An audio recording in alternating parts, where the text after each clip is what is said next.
में हमने डिस्कस किया था पैरामीटर को। पैरामीटर क्या होता है, एरिया ऑफ स्क्वायर का पैरामीटर कैसे, पैरामीटर ऑफ स्क्वायर कैसे कैलकुलेट करते हैं एंड पैरामीटर ऑफ रेक्टेंगल कैसे कैलकुलेट करते हैं। इस वीडियो में हम डिस्कस करेंगे एरिया को। एरिया क्या होता है, the space inside the shape. एक शेप है, हमें एक स्क्वायर शेप दी हुई है, इसकी इनसाइड कितनी स्पेस होगी वो इसका एरिया होगा। तो एरिया ऑफ स्क्वायर हमें गिवन है 36 सेंटीमीटर स्क्वायर और हमने उसकी लेंथ कैलकुलेट करनी है। तो एरिया ऑफ स्क्वायर का जो फार्मूला होता है वो क्या होता है, area of square length multiply length. तो एरिया हमें गिवन है 36 सेंटीमीटर स्क्वायर और इसकी लेंथ हमने कैलकुलेट करनी है। तो वो कौन सी दो वैल्यूज़ हैं, इसकी तो स्क्वायर्स की ऑल साइड्स इक्वल होती है, तो वो कौन से सेम टू नंबर्स हैं जिनको मल्टीप्लाई करेंगे तो 36 आएगा। 6 6 जो 36 होता है, तो 6 सेंटीमीटर मल्टीप्लाई 6 सेंटीमीटर, तो इसकी लेंथ क्या हो जाएगी स्क्वायर की, 6 सेंटीमीटर होगी, 6 सेंटीमीटर। एरिया ऑफ स्क्वायर का फार्मूला याद रखें कि एरिया ऑफ स्क्वायर का फार्मूला लेंथ मल्टीप्लाई लेंथ होता है। अगर 36 है तो कौन से दो सेम नंबर है जिनको मल्टीप्लाई करेंगे तो 36 आएगा। 6 है तो फिर इसकी लेंथ क्या होगी स्क्वायर की, 6 होगी। अब इसमें हमें एरिया गिवन है, स्क्वायर शेप है और इसका एरिया हमें गिवन है और हमें लेंथ कैलकुलेट करनी है। तो 4 सेंटीमीटर स्क्वायर इसका एरिया गिवन है और एरिया का फार्मूला, एरिया ऑफ स्क्वायर का फार्मूला लेंथ मल्टीप्लाई लेंथ होता है। वो कौन सा नंबर है जिसको सेम टू नंबर्स हों जिनको मल्टीप्लाई करके 4 आए, 2 2 ज़ा 4, तो इसकी लेंथ क्या हो जाएगी, 2 हो जाएगी। लेंथ इसकी 2 सेंटीमीटर होगी। और रेक्टेंगल का एरिया गिवन है कि इसके अंदर कितनी स्पेस है वो हमें गिवन है 36 सेंटीमीटर स्क्वायर और हमें ब्रेथ भी गिवन है, 3 सेंटीमीटर इसकी ब्रेथ है वो भी गिवन है और हमने इसकी लेंथ कैलकुलेट करनी है। तो इसको हम सिंपल इस फार्मूले से भी कर सकते हैं। एरिया ऑफ स्क्वायर का फार्मूला जो है वो लेंथ मल्टीप्लाई लेंथ होता है क्योंकि इसकी आल साइड्स इक्वल होती हैं स्क्वायर की, लेकिन रेक्टेंगल की आल साइड इक्वल नहीं होती, इसलिए इसका फार्मूला थोड़ा सा चेंज है। इसमें लेंथ और ब्रेथ को मल्टीप्लाई करेंगे तो एरिया ऑफ रेक्टेंगल आ जाता है। एरिया ऑफ रेक्टेंगल का फार्मूला लेंथ मल्टीप्लाई ब्रेथ होता है। तो एरिया ऑफ रेक्टेंगल हमें कितना गिवन है, 36 गिवन है, तो यहाँ पे 36 सेंटीमीटर स्क्वायर और लेंथ हमें फाइंड करनी है तो वो एज इट इज़ हम लिख देते हैं लेंथ, और ब्रेथ हमें गिवन है 3 सेंटीमीटर, तो ये 3 सेंटीमीटर हो जाएगा। तो हमने इसकी लेंथ कैलकुलेट करनी है तो लेंथ को हम इधर ही रहने देते हैं और जो चीज़ 3 यहाँ पे लेंथ से मल्टीप्लाई हो रहा है, जो चीज़ मल्टीप्लाई होती है वो इक्वल की दूसरी तरफ जाकर डिवाइड होती है, तो 3 उधर जाकर डिवाइड हो जाएगा। तो 36 centimetre square divided bye 3 centimetre, 3 1 ज़ा 3, 3 2 ज़ा 6 सेंटीमीटर, 2 सेंटीमीटर और यहाँ पे 1 सेंटीमीटर है, तो 1 सेंटीमीटर से कट जाएगा, लेकिन यहाँ पे 2 थे तो 1 सेंटीमीटर रह जाएगा, तो यहाँ पे 1 सेंटीमीटर रह जाएगा और ये 3 और 36 की कटिंग करेंगे तो 12 सेंटीमीटर इसकी लेंथ होगी।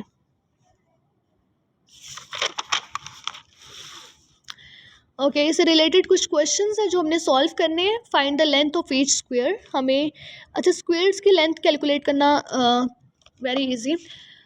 एरिया हमें गिवन है स्क्वायर का और हमें लेंथ कैलकुलेट करनी है, तो ये स्क्वायर शेप है और इस जो चीज़ हमें गिवन होती है उसी का फार्मूला यूज़ कर लेते हैं। तो एरिया ऑफ स्क्वायर गिवन है तो एरिया ऑफ स्क्वायर का फार्मूला होता है, एरिया ऑफ स्क्वायर का फार्मूला होता है लेंथ मल्टीप्लाई लेंथ। एरिया हमें 81 सेंटीमीटर स्क्वायर गिवन है तो लेंथ हमने कैलकुलेट करनी है। तो स्क्वायर की आल साइड इक्वल होती हैं तो वो कौन से 2 सेम नंबर है जिनको मल्टीप्लाई करेंगे तो 81 आएगा। 9 9 सा 81 होता है, तो 9 सेंटीमीटर मल्टीप्लाई 9 सेंटीमीटर, इसकी लेंथ क्या होगी 9 सेंटीमीटर। एरिया हमें गिवन है इस स्क्वायर का कितना गिवन है, 64 गिवन है। एरिया हमें 64 गिवन है और एरिया स्क्वायर शेप है तो एरिया ऑफ स्क्वायर का फार्मूला लेंथ मल्टीप्लाई लेंथ होता है। एरिया हमें 64 मीटर स्क्वायर गिवन है तो लेंथ हमने कैलकुलेट करनी है। वो कौन से 2 सेम नंबर है जिनको मल्टीप्लाई करके 64 आएगा। 8 8 से 64 होता है, 8 मीटर मल्टीप्लाई 8 मीटर, तो इसकी लेंथ क्या होगी 8 मीटर होगी। फाइंड द लेंथ और ब्रेथ। इसमें कुछ फिगर्स में हमें लेंथ कैलकुलेट करनी है और किसी में ब्रेथ कैलकुलेट करनी है। ओके, ये हमें एक रेक्टेंगल गिवन है और इसका एरिया गिवन है और इसकी जो लॉन्गर साइड होती है ना वो लेंथ है, तो ये लेंथ गिवन है और ब्रेथ हमने कैलकुलेट करनी है और हमें एक रेक्टेंगुलर शेप दी हुई है। ओके, फाइंड द लेंथ और ब्रेथ ऑफ ईच रेक्टेंगल। अब हमें एक रेक्टेंगल गिवन है और इसका एरिया हमें कितना गिवन है 15 सेंटीमीटर स्क्वेयर एरिया गिवन है, और ये इसकी लेंथ गिवन है 5 सेंटीमीटर, और ब्रेथ हमने कैलकुलेट करनी है।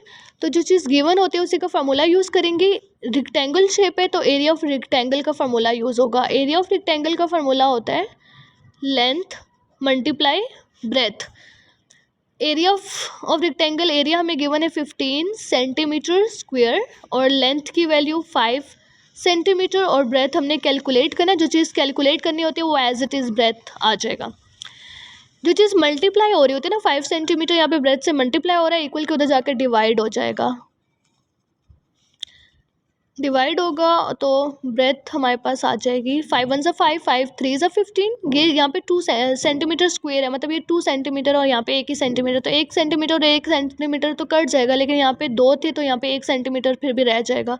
तो ये क्या होगा, 3 सेंटीमीटर इसकी ब्रेथ होगी। और इसका बी पार्ट में भी हमें एक रेक्टेंगल गिवन है।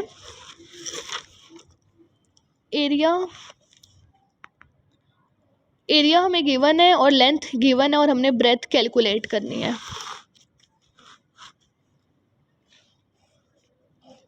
ओके, रेक्टेंगल का जो एरिया गिवन है वो 36 मीटर स्क्वायर गिवन है, और लेंथ 9 मीटर गिवन है, और ब्रेथ हमने कैलकुलेट करनी है।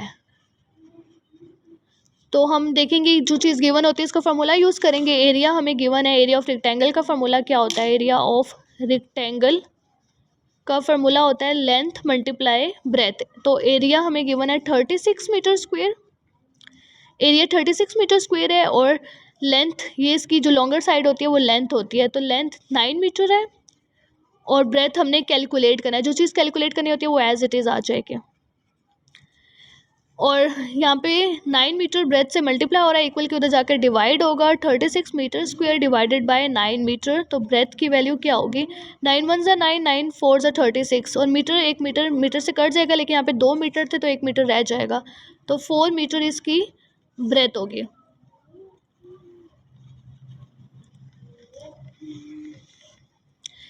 इसका जो सी पार्ट है, जिसमें एरिया हमें गिवन है 77 मीटर स्क्वायर, और इसकी हमें ब्रेथ गिवन है और लेंथ हमने कैलकुलेट करनी है। एरिया हमें गिवन है, तो जो चीज़ गिवन होती है उसी का फार्मूला यूज़ करेंगे। एरिया और शेप रेक्टेंगल है तो एरिया ऑफ रेक्टेंगल का फार्मूला यूज़ होगा। एरिया ऑफ रेक्टेंगल का फार्मूला होता है लेंथ मल्टीप्लाई ब्रेथ। तो area of rectangle 77 metre square है, और लेंथ हमें कैलकुलेट करनी है तो एज इट इज़ होगा, और ब्रेथ हमें गिवन है 7 मीटर। लेंथ कैलकुलेट करनी है 7 मीटर, यहाँ पे मल्टीप्लाई हो रहा है। जो चीज़ मल्टीप्लाई होती है वो वैल्यू इक्वल के दूसरी तरफ जाकर डिवाइड हो जाती है, तो यहाँ पे डिवाइड में वैल्यू नीचे चली जाएगी 7। तो लेंथ की वैल्यू क्या होगी, 7 1 ज़ा 7 एंड 7 11 ज़ा, तो 11 मीटर स्क्वायर इसकी क्या होगी। एक यहाँ पे भी तो मीटर था ना, तो 1 मीटर से कट जाएगा, तो यहाँ पे 1 मीटर रह जाएगा बस। लेंथ इसकी होगी 11 मीटर। और इसमें जो डी पार्ट है उसमें एरिया 34 मीटर स्क्वायर गिवन है, और हमें इसकी ब्रेथ भी गिवन है, और लेंथ हमने कैलकुलेट करनी है। जो लॉन्गर साइड होती है वो इसकी लेंथ होती है, लेंथ हमने कैलकुलेट करनी है। सॉरी, ये थोड़ी अजीब सी शेप बन गया। तो एरिया हमें गिवन है 34 मीटर स्क्वायर, और लेंथ कैलकुलेट करनी है, और ब्रेथ 4 मीटर है। तो हमने लेंथ कैलकुलेट करनी है, और इसमें जो चीज़ हमें गिवन है वो एरिया गिवन है, तो हम एरिया ऑफ रेक्टेंगल का ही फार्मूला यूज़ करके इसकी लेंथ कैलकुलेट करेंगे। एरिया ऑफ रेक्टेंगल का फार्मूला होता है length multiply breadth. Area of rectangle 34 metre square given है, और लेंथ हमने कैलकुलेट करनी है, ब्रेथ 4 मीटर है। तो लेंथ कैलकुलेट करनी है, यहाँ पे 4 मीटर मल्टीप्लाई हो रहा है, तो इक्वल के दूसरी तरफ जाके ये डिवाइड होगा 4 मीटर। मीटर से कट जाएगा, एंड तो यहाँ पे खाली मीटर रह जाएगा। ये मीटर 1 मीटर से कट गया, लेकिन इधर 1 मीटर रह जाएगा। और 34 को 4 से डिवाइड करें तो 4 के टेबल में 34 नहीं जाता, पॉइंट में आंसर आएगा इसका। 4 8 ज़ा 32, 4 8 ज़ा 32, 34 में 32 माइनस की 2 पॉइंट लगाएंगे, यहाँ पे 0 मिल जाएगा। एंड 4 5 ज़ा 20, इन दोनों को माइनस करेंगे 0, तो 4 8.5 ज़ा 34 होता है, तो यहाँ पे 8.5 आएगा। लेंथ इसकी क्या हो जाएगी 8.5 मीटर।